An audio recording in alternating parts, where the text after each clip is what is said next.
Hey love, you are Melanie of the Shy Love Radio Show, Pop Radio Worldwide, iHeartRadio, and Spotify Premium. I hope all is well with you. Before we begin our segment and discuss part two of why police officers do not speak up in the face of unrest, in the face of injustice against their fellow police officers, before we begin on that discussion, let's take our 3 deep breaths. For each breath you take, I want you to visualize whatever issue you have. I want you to inhale and gather the contents of that issue, and I want you to blow that shit out. Let's begin. 1,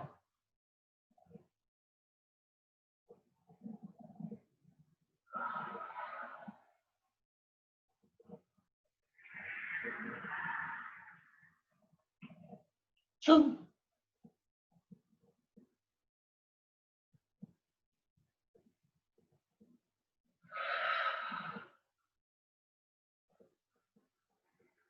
you letting it go? Blow it out. 3,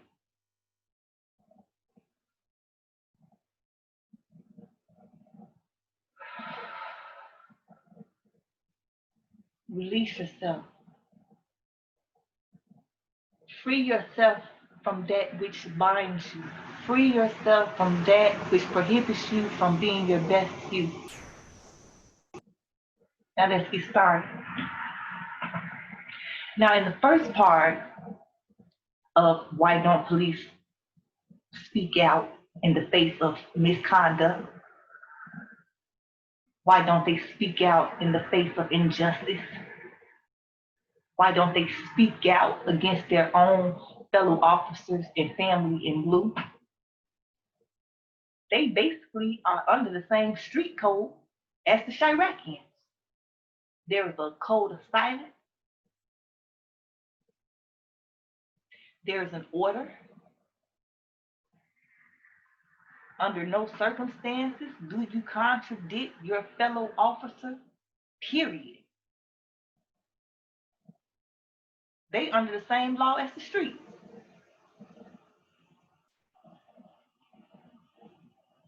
Those who have clout are able to get away with more. Those who are about doing the right thing and actually trying to prevent fellow officers from engaging in police brutality or an abuse of power, they are reprimanded. They are outcast. They are reassigned. They are fired.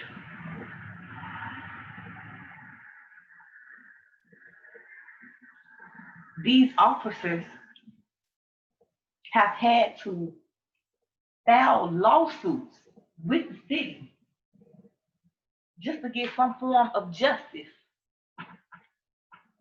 from a job, from an organization that was supposed to be like family to them.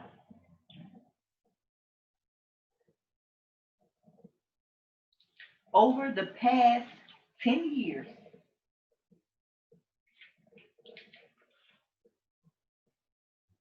Chicago has dished out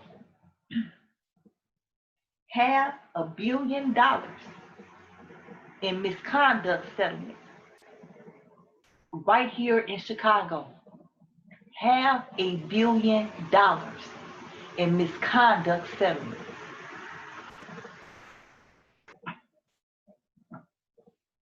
So we last ended on David saying how, the word gets around. Once it comes out that you are willing to go against your partner, you are willing to snitch, nobody wants to work with you. Your job is now on the line. Your life is now possibly on the line. Your livelihood. They treat you like an op.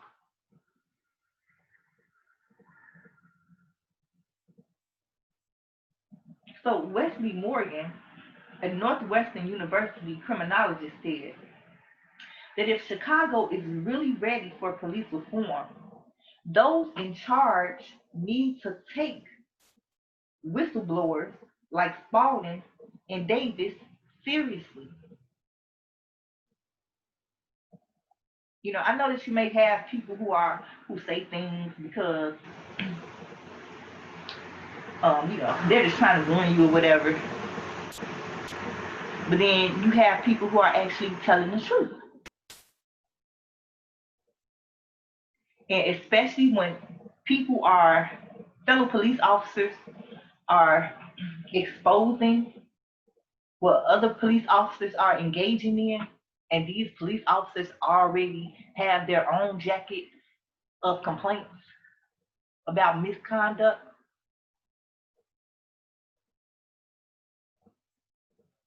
You know, everything needs to be investigated thoroughly,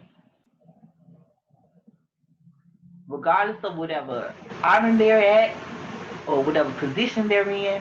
It should not be allowed on any level. And that's crazy because how can we really be surprised at how police treat the residents when look at how you treat each other? It is such a running similarities between CPD and the streets. The code is damn near the same.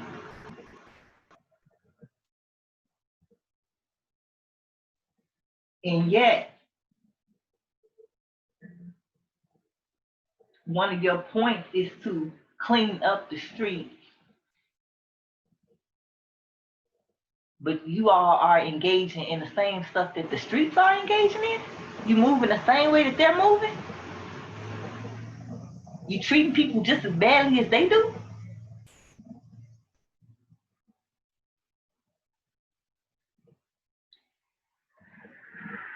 He said that we should pay special attention to the reports of the people who have actual experience in the organization.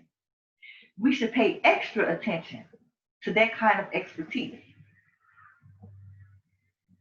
Both Spalding and Davis believe their cases are just a small example of some of the problems that still plague the department. And it begins as early as when one enters the police academy as a cadet. Part of the training in the police academy, according to these officers, is that you do not contradict a fellow police officer or else. Or else. Or else what?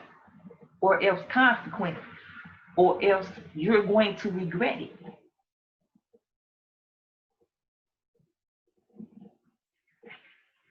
Or else whatever position you had or wherever you thought you was going in this organization is over. Or else.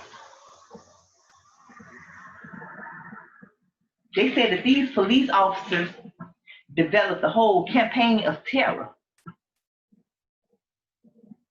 to send a message to other police officers who felt like they were going to go up against another police officer or contradict another police officer or expose the misconduct of another police officer. Campaign of terror. And between their training and the things that they experience on the streets, if anybody could put a campaign of terror together, it's the police.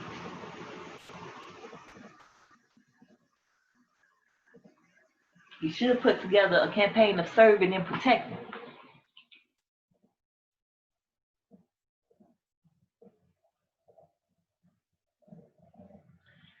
So they said it's like, when you're in the academy, you're a cadet, you gotta go to the little classes, get the training.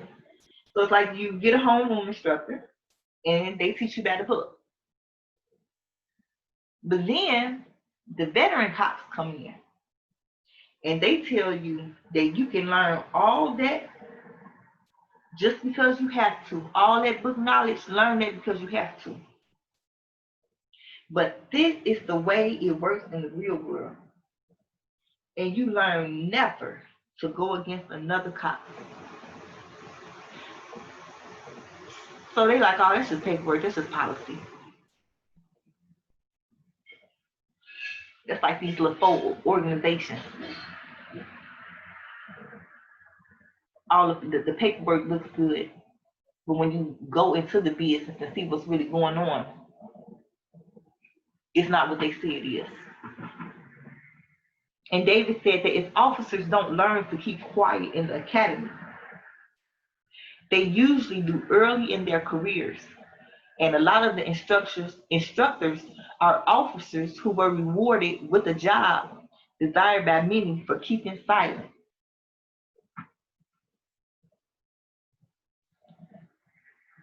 Well, that's discouraging. You would think that people getting promotions for doing great things.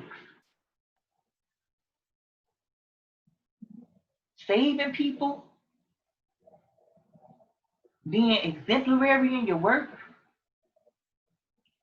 but you're getting promoted just for keeping silent.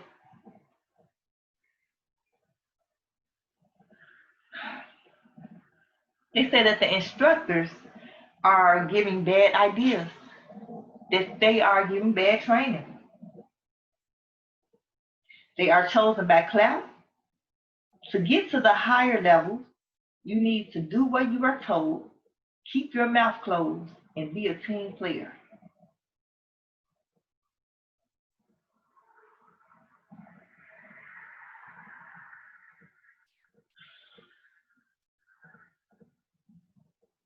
This sounds like some gang activity. This sounds like the streets.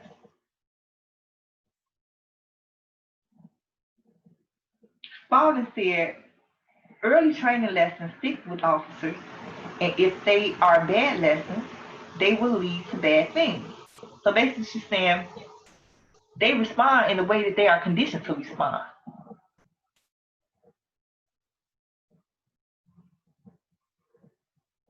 When you are in the middle of something, all your training kicks in, and part of your training from the very beginning is to shut up and go along with the program or else.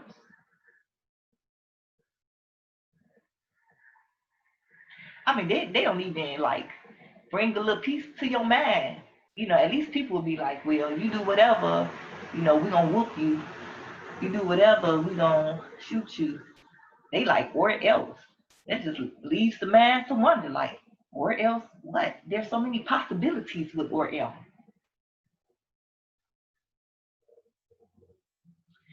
So instantly, in a very traumatic situation, the training of you never go against another officer kicks in.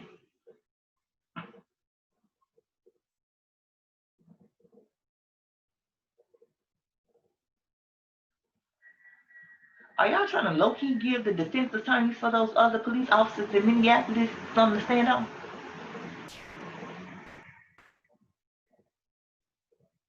Crazy how all this is coming out now. It's coming out because we're supposed to know. It's coming out because things have been set up like an illusion.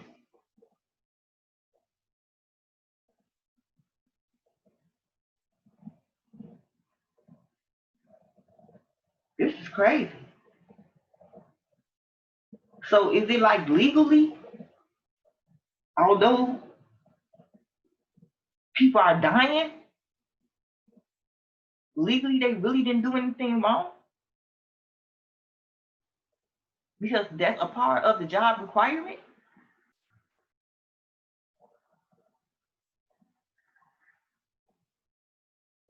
He was not supposed to. They were not supposed to go against their superior, no matter what. So then, couldn't that be argued on their behalf to where it's like they're not even found guilty?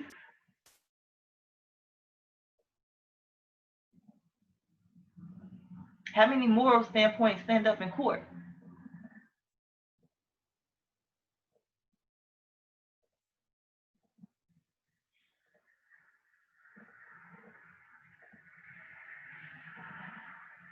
If things continue like this, we haven't seen anything yet.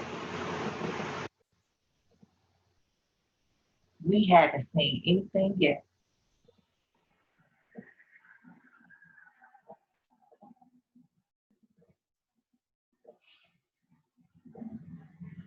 Spalding said that after she talked, someone attempted to sabotage her car tires, and she and her partner were sent to apprehend a dangerous suspect without any backup.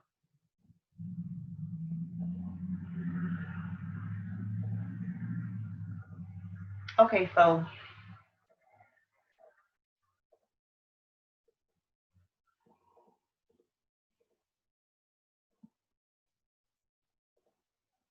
it's like you're training these officers about, loyalty within the organization, which, you know, I'm big on loyalty, but not to my own personal demise. And if you are loyal to me like you say so, you would need to put me in a position to come to some type of personal demise.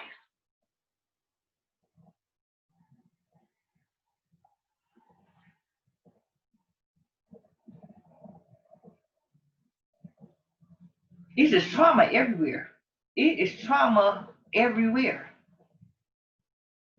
Within the residents, within the police department, within the officials. This is ridiculous.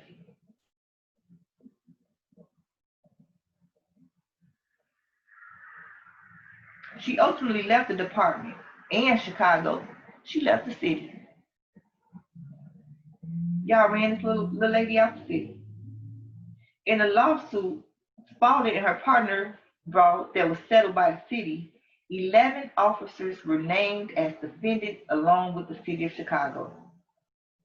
8 of the officers were allowed to retire with full benefits, and 3 are still working. Wow, there's.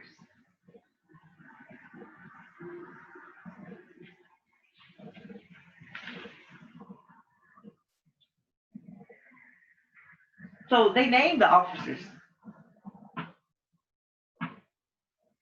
and put out here how much they're actually earning. So we got a sergeant who is earning Maurice. He is earning $122,472 annually. Robert is a commander earning $162,684. And Thomas was promoted in mid-July to commander of narcotics and vice in making $162,684. In the lawsuit, all 3 officers retaliated against Spalding and her partners for speaking up against Watt and Muhammad. They said Mills made plaintiffs' daily tasks more difficult and hindered their ability to work overtime, develop cases, and participate in team arrests, and at the same time threatened to remove plaintiffs from the team from failing to produce arrests. Wow.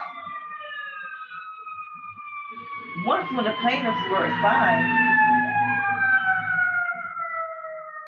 to pursue a dangerous felon, they were falsely told that the team would provide necessary backup and support, but when they arrived at the scene, the team was not present, and Mills sent them a text message stating, "Be careful."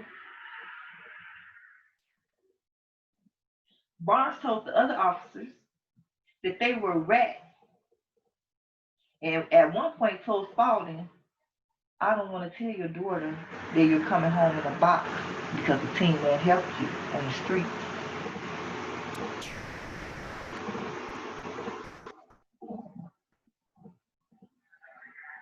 It's like, I swear to God, it's like something out of a movie, off of one of these little TV shows.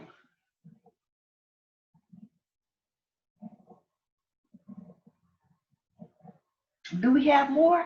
There's more.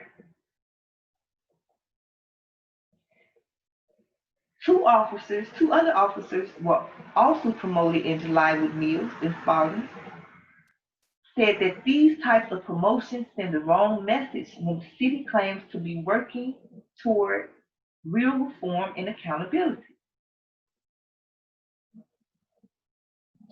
Superintendent David O. Brown said that since day one, he has been clear. Now, Superintendent Brown is new here. Just new because of, we all family, even with the little Chirac here. You know, just like if you got a little crackhead as a family member, you still love him. You just don't leave your little purse around. So he said that he has been clear since day one that all officers who witness misconduct should immediately report incidents to the Bureau of Internal Affairs. Or you can just call the City of Chicago's office of the Inspector General. You don't have to identify yourself. Just call, just tell. That sounds good. But if you recall in part one, they said that the instructor comes in and gives them the law according to the land. Stuff that's typed up, that's written, that could be used against them, right? And then the veteran cops come in and say, yeah, learn that.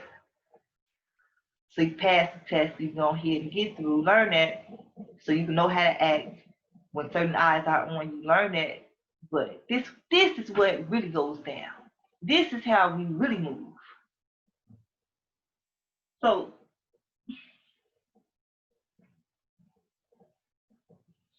should immediately. I don't like that word. You should tell. You should immediately tell. You should. I don't like that. Order them. Put it in writing.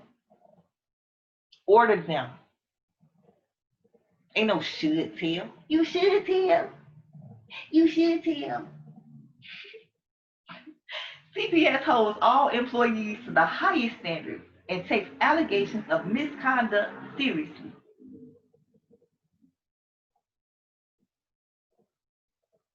Boy, Brown, I hope you ain't put yourself in a situation to be the fall guy. Because you talking this talk and we remembering your words. You the current one. You be the main one up there with TT. You want to get rid of these evil bastards. Start at home. Because apparently it's ran by demons.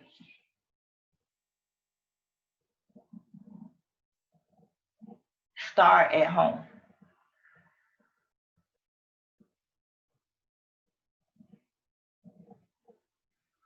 These people have filed and won lawsuits. So it had to be some type of truth. It had to be something. Some type of validity in their complaints. Because look at how when other people say stuff, y'all dismiss them like, boy, bad. You hear this fool talking? We don't hear this fool talking. But in these cases, somebody listened. And somebody felt that their complaints were justified. I know your little self. You're not even from here. You are TT, but TT got more of a history here in Chicago from, her work. It's just a lot that needs to be done. And you stepping out and you being a face and you being a voice. So I hope you following through.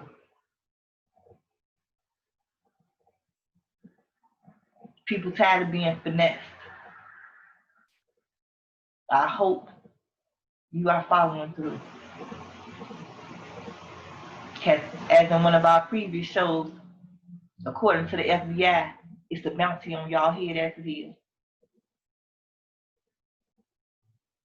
And like I said, it's not an order to just shoot blue. The order is to record you, to observe, to record, and in the event that you up on the resident, they're going, it's off with your head. So if you know that you have liabilities within the organization that's going to cause more bloodshed, the same thing that you are standing against, the same thing that Trump is standing against, the same thing that TT is standing against, you know, the aldermen standing against, everybody has their own opinion about how we should go about doing it. But the bottom line is that overall, the notion is that we are all against it. Even the residents, majority of the residents. Because Chirac does not, is not majority of Chicago. Chirac is a segment of Chicago. It's not majority of Chicago. So you got majority of the people who are against this. What you gonna do, babes? What are you willing to do? They tell him. David said that Brown is from Dallas and has only been here since April. He said that he doesn't know who he's promoting. While as head of the police board, Lightfoot should have known who was getting the promotion.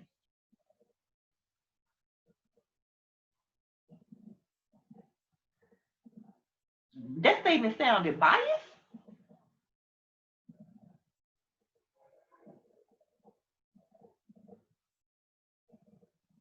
That statement sounded biased.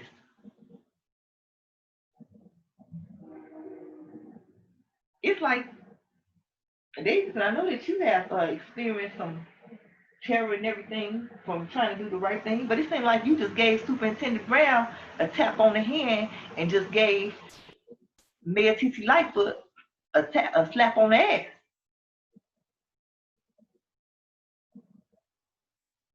That just sounded biased.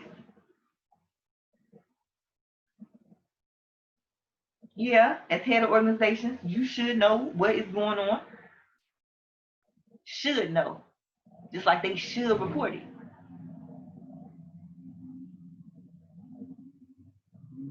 Now let's keep going.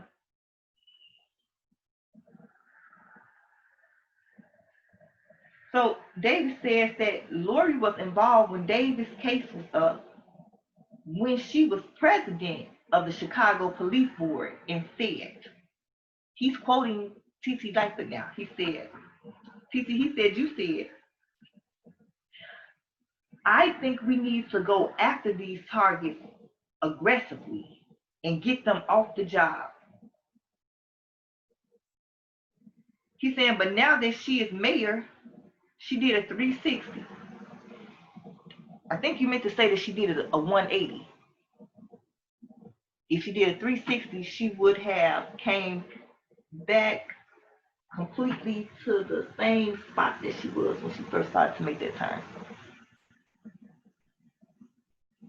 Full circle is a 360. So I think you meant to say 180. She reversed. But anyway, he wants to know why. Why did you say that we should target them aggressively and get them off the job? Why? So a spokesman for TT said, the mayor has been clear since day one. We clear since day one around here. Day one. That her days on the Police Accountability Task Force, that all allegations of misconduct must be thoroughly investigated by the department. So she's saying, okay, yeah, there are complaints, but there's also due process. And even though you're saying that this is going on and perhaps is distraught about it, we still need to make sure that this is a clean bust. We need to make sure that you are not taking advantage of the police to come up against another police officer.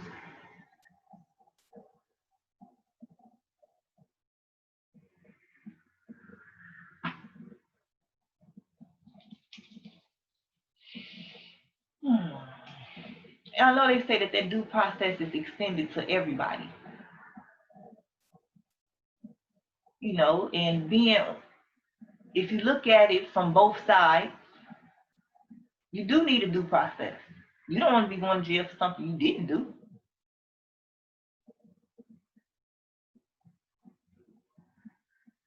But here, where was the due process and the thorough process with all these inmates who went to prison and was innocent? How thorough and how due is the process? Both Police Accountability Task Force and the Department of Justice findings on the Chicago Police Department noted that a provision in police contracts discouraged the reporting of officer misconduct and reaffirmed fears of retaliation. It said that's why under the historic changes won by the city and the Policemen's Benevolent and Protective Association unit contract, the department may now investigate anonymous complaints against police supervisors.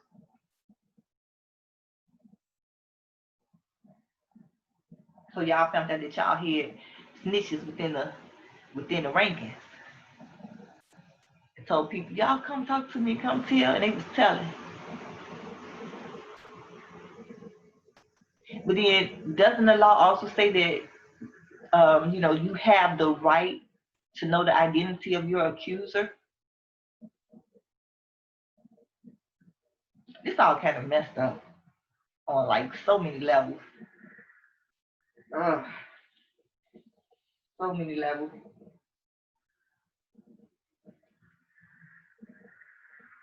So now they're saying, I guess you don't have to know who your accuser is. Just know that somebody pointed you out and said you did. That's a good thing and a bad thing at the same time.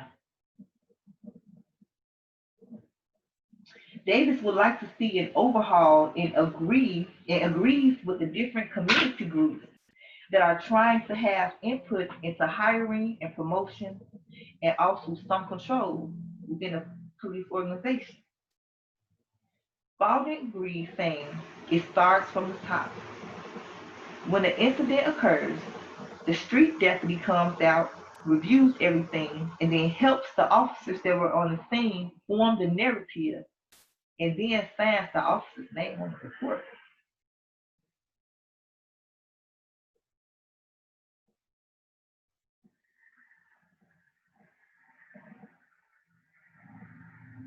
How you gonna help somebody form a narrative for something you wasn't there?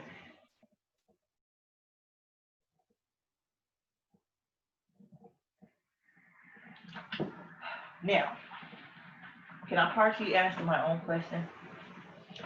Yes. Police officers have to take psychology courses. Y'all know that? Study behavior. There's really nothing new under the sun. A lot of times there's a certain flow to different incidents. And it really has kind of gotten predictable. Just like with Operation Legend. Predictable. Follow the pattern of behavior. People becoming career criminals, you let them out. Let's check in on them, see if they still up to the stuff that they're doing. More than likely they are. What is it coming up? If they are, a lot of them are. Let's notate that although it may be a lot of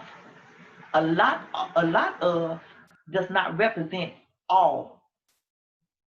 So you must leave room for that exception, that everything is not going to perfectly fit into the puzzle that you all are used to.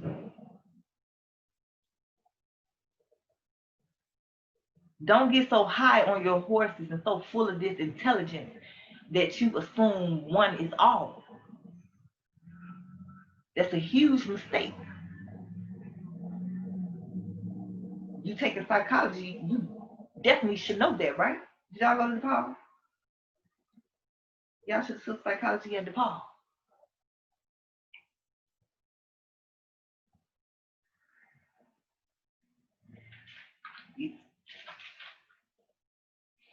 A lot of this stuff is, we got a lot of work to do, people. We as a people, we have a lot of work to do. There are a lot of changes that need to be made. There's a lot of justice that needs to be had.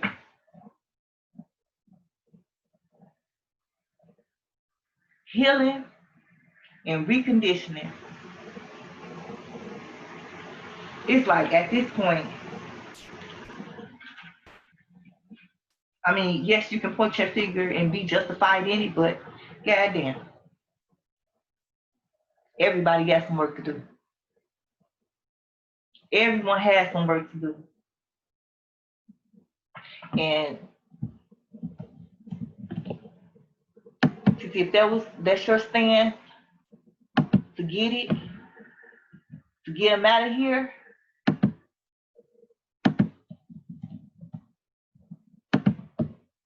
that's your stance to act aggressively and get them up out of here. You know, I don't know. I don't know why I believe in giving people the benefit of the doubt. I believe in giving you the benefit of the doubt, and we're going to go through it, and we're going to see what's to you. But baby, if they come back dirty, and they are who these people, the victims, are saying that they are, get their ass up out of here. Because see, this right here, it's going to be so much more bloodshed before we start to see any type of peace. It's too much chaos.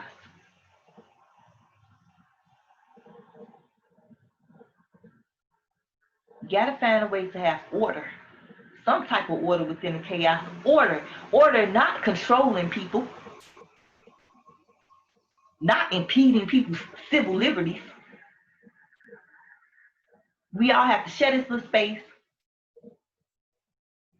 So there should be some social norms, certain boundaries in place to, protect everyone overall. But ain't no way in hell these police officers should be able to do what they doing like they doing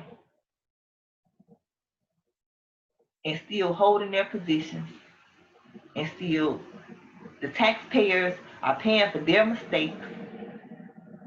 $500 million in a decade for misconduct settlement.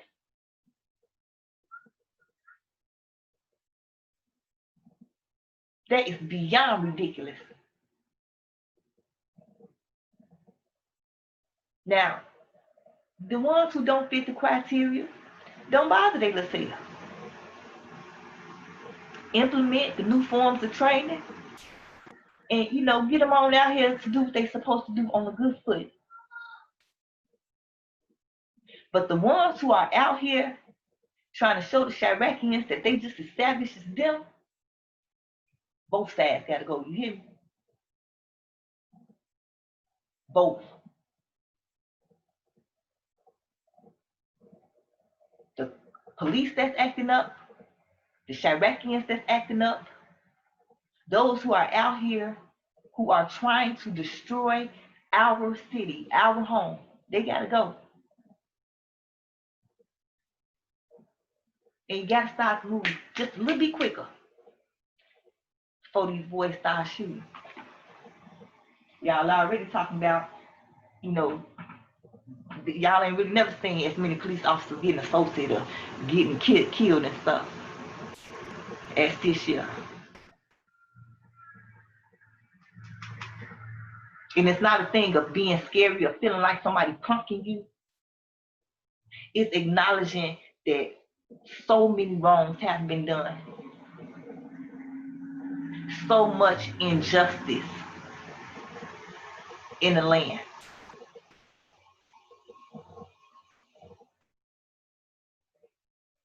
I know y'all can't just outright do what you want to do like you do, because even y'all bound to the guidelines and rules. But there's certain things that you can do. And this definitely should not continue to be the narrative of Chicago Police Department.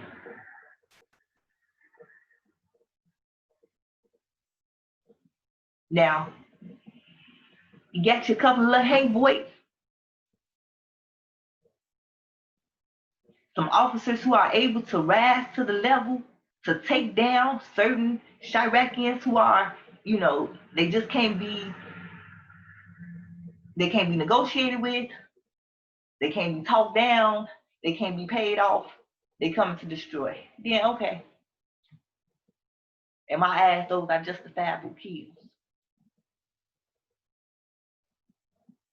People that's trying to hurt the people.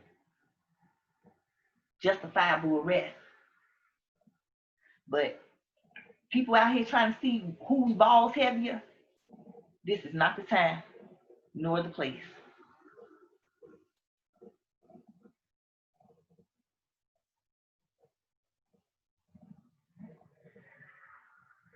Things take some time, but certain aspects of this reform need to step up just a little bit faster. A little bit faster. I like the idea of the suicide prevention. You're acknowledging that, okay, we do have some issues. We're developing, programs to work on that. Unfortunately, you're kicking it off one district at a time. Well, you're doing one district, and then you're gonna spread it out.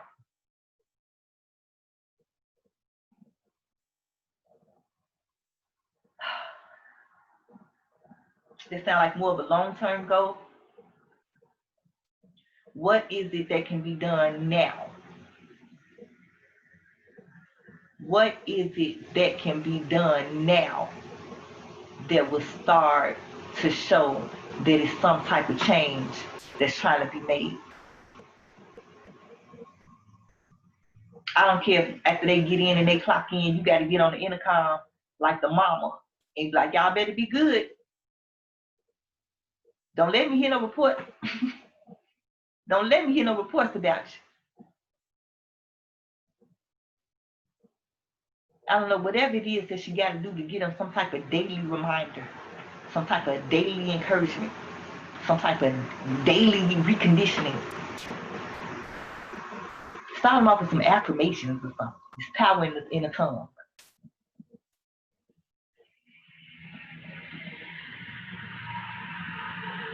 Maybe, why they getting some reconditioning. I don't know, these new hires that y'all got coming in, if they train the same way that the ones that we have in position are trained in, then what's the point? These new hires should be coming in under new reform laws.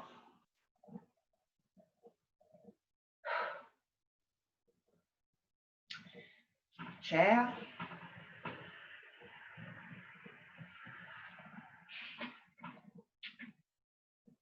This is going to take some work. This is going to take some work on behalf of everybody. But we could do it. We could do it. We could do it. And even if you are a police officer who's been involved in the bullshit, you out here with the shit, you could change your little mind. And you could say, I ain't on that no more. Same way like these little Chiracians, when they call themselves getting up out the game, and they are telling you that they laid that down. They legit now. Y'all can do the same little thing. if you want to. If you don't, and you are aware of how the people are feeling, you are aware of the moves that people are willing to make their point, to say that we are not going to continue to take this, then it is what it is. Hopefully don't too many innocent people get hurt. But while we figuring this all out, working on ourselves, helping each other work on each other, know that we still love you. Discipline is a part of love. We still love you. We still believe in your ability to get it together. And this is Chicago. This is to the United States. This is to the universe.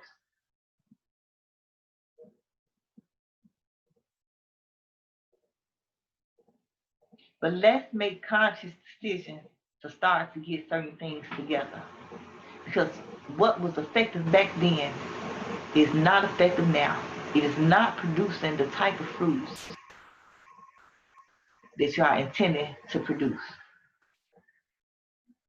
Instead of the police having a reputation for coming to get the bad guys, some type of way you all have merged with the bad guys to become bad guys with them. You become one.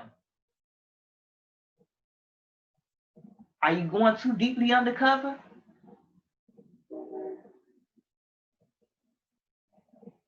You forgetting that you only acting like a savage to infiltrate a situation? Y'all putting these police officers in some type of reconditioning program after they come out?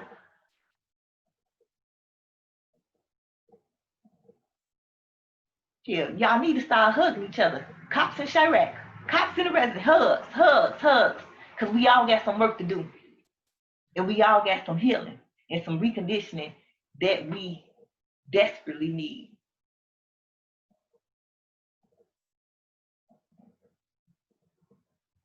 Love y'all. We'll talk to y'all later. Tune in for the next show of Shy Love Radio Show, Pop Radio Worldwide, iHeartRadio, and Spotify Premium.